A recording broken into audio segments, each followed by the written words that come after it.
To be poor is hard, but to be a poor race in a land enriched with resources is the very bottom of hardship, and life becomes a thorny path to those whom poverty oppresses. The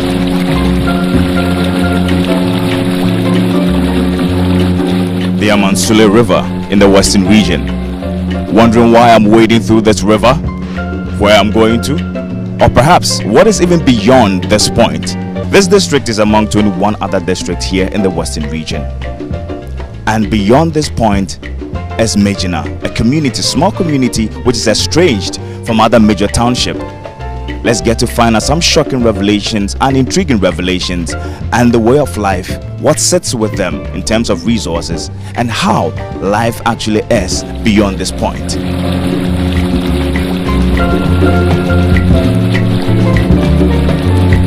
The sweeping vegetation that stretches across the Amansule River to the far side of Inzulezu is a vast and rich land with a small number of people living on it.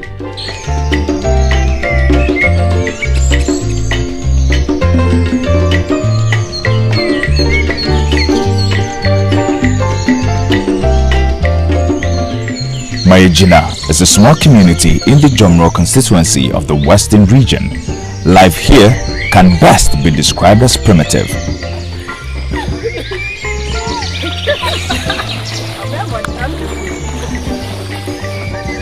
We spent half an hour fording to the bank of the river.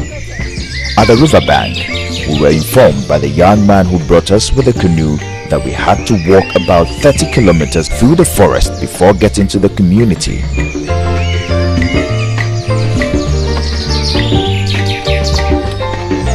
We began to walk while carrying our luggage.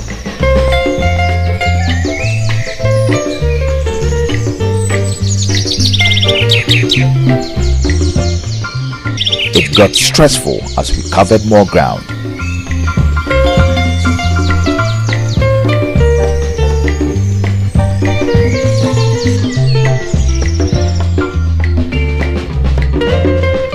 We eventually arrived in the community. To my utmost surprise, it looked bleak and desolate. There wasn't much happening, and the settlement layout was cluttered and built with mud, while a few were partially plastered with cement. When the locals noticed our presence, they curiously stared. It was heartbreaking to see the elderly walking unsteadily towards us and stopping in mid-strides, while the kids also faltered due to sickness which could clearly be seen on their faces. This prompted me to walk through the community to understand what significantly defined life in Mayejina. It was extremely easy to walk the length and breadth of the community without missing our way due to its small size. We discovered that potable water, electricity, healthcare facility, and schools were all non-existent. Shocking, the only structure in the community that was used as a school was in a deplorable state.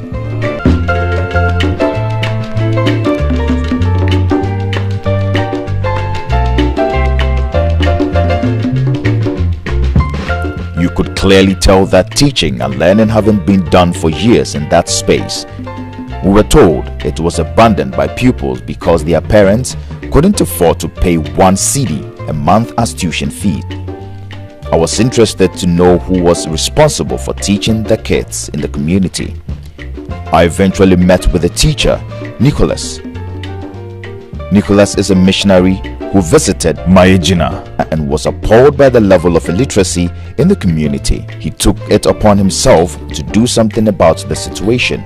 This is the class, it is 2. I have to divide them into 2. Some are the other class and some are the other class, so that because if I want to keep them, the room is too small for them, so I have to separate them. So I taught for 2 years, and then the parents couldn't afford just 1 cedi for a child. They couldn't afford. For about 1.5 years, they couldn't, so I have to just give up. Having learned that the Director of Education has promised to post a teacher to the community, I took a chance to visit the home that had been prepared for him by members of the community. The abject poverty in the community drove the teacher away without any explanation to elders of the town.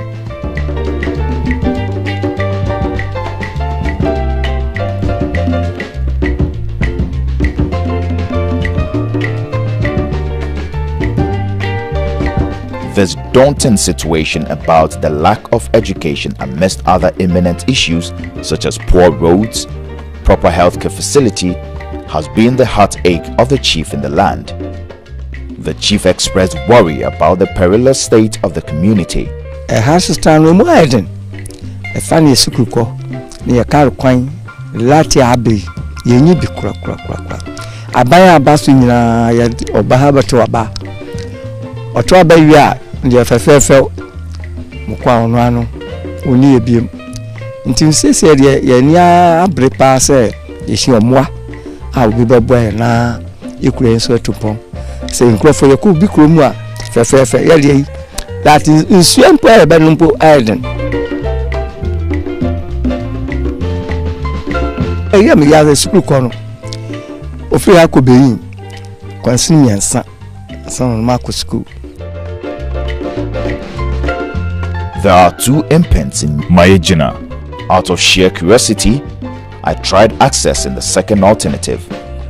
I found to my dismay that locals had to wade 4 miles through water and on ground to reach the next available town, being.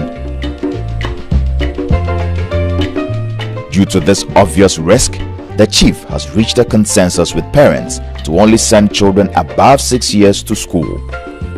At the time of our visit, the water had receded. Something else struck me about the town. Some buildings had been pulled down.